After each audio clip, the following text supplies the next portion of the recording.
Hello, my name is Cherie Bryce Joseph, and this is my presentation on school choice policy.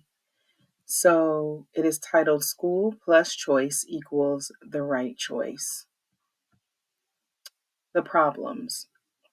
So the problems that are faced why the school choice policy is a good option is that a child can only attend a school where they are zoned due to their address, limiting a child's educational potential. So when a child lives in a neighborhood, we know that they're zoned for a specific neighborhood and that more than likely, unless their parents can afford private school, that is where they'll be, no matter how good or bad the school is.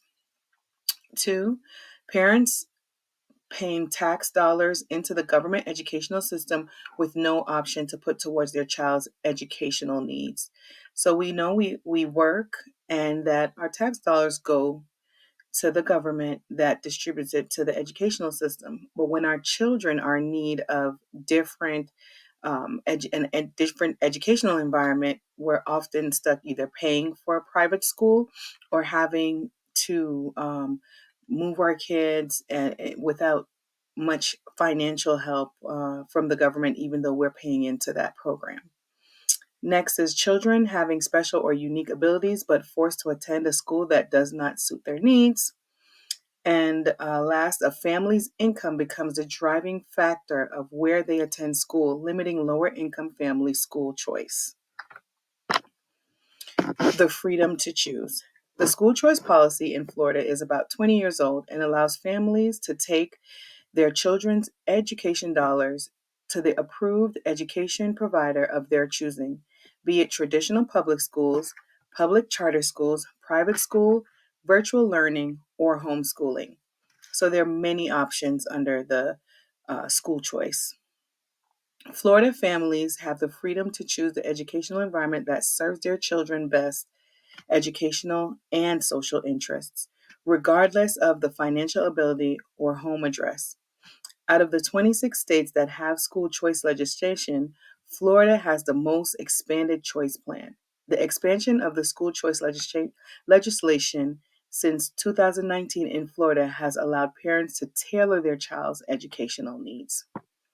These are the options under the school choice. There's tax credit scholarships.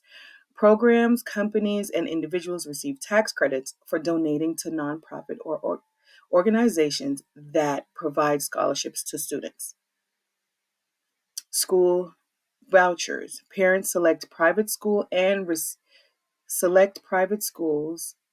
receive state-funded scholarships to pay tuition.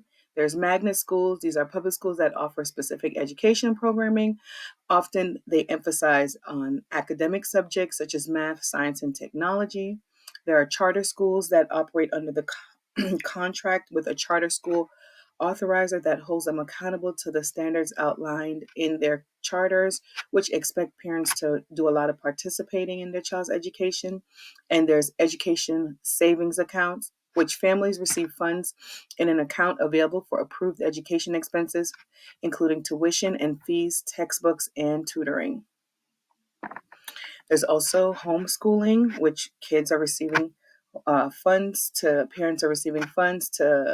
fund their homeschooling costs. There's virtual schools allowing kids to go to school online and paying for their supplies. There's open enrollment where a student can attend a public school of their child choice outside of their zone, and the school choice that allows any K through 12 student to enroll in individual course options, both public and private, using some state funding and also individual tuition tax credits. tax They take income tax credits of significant size can be used for a child's educational expenses, including private school tuition. These are some of the things that have happened since. It's created in 2019 in Florida. We created a family empowerment scholarship. They eliminated the income guidelines, the expanded number of unique ability scholarships by tripling the amount of that they give. They offered a $750 transportation scholarship, and there's expanded resources for struggling readers.